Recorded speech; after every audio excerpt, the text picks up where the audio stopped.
अगं काय तिला सांगते, तिला सांगून पण समजत नाही. किती वेळा मी तिला सांगितलं, पण ती काय आपलं ऐकत नाही. बरं चालतंय, ठेव का ग, मला पण आता बाकीची कामं येतात. कोणाचा फोन होता ग? अहो आईचा फोन होता. काय म्हणत होत्या ग?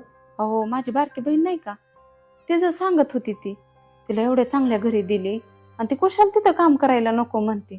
आणि तिने काम नाही केलं की तिच्या घरची करतात तिला बडबड, आणि तिच्या घरच्यांनी बडबड केली की ती म्हणते ही माणसंच लय वाईट आहेत. आणि ती आम्हाला म्हणते की तुम्ही त्यांना काहीतरी समजून सांगा. बरं आता आपलंच चुकतंय तिथं आपण त्यांना काय समजून सांगणार, सांगा बरं तुम्हीच. बरोबर आहे की तुझं. जर आपलंच चुकत असेल तर त्या पाहुण्या माणसांना काय बोलणार आहे तुम्ही? तुला आहे ना एक उदाहरण सांगतो.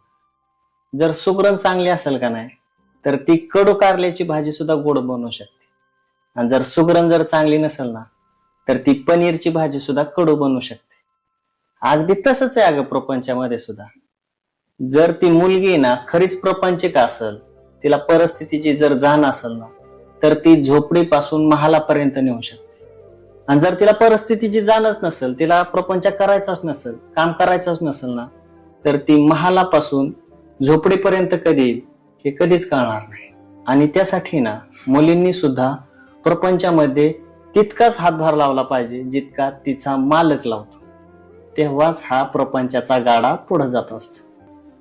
तुझ्या बहिणीला आहे ना एकदा आपल्याकडे घेऊन ये, आपण तिला समजून सांग. हा, खरंच आहो, तुम्ही अगदी सविस्तरपणे समजून सांगितलं.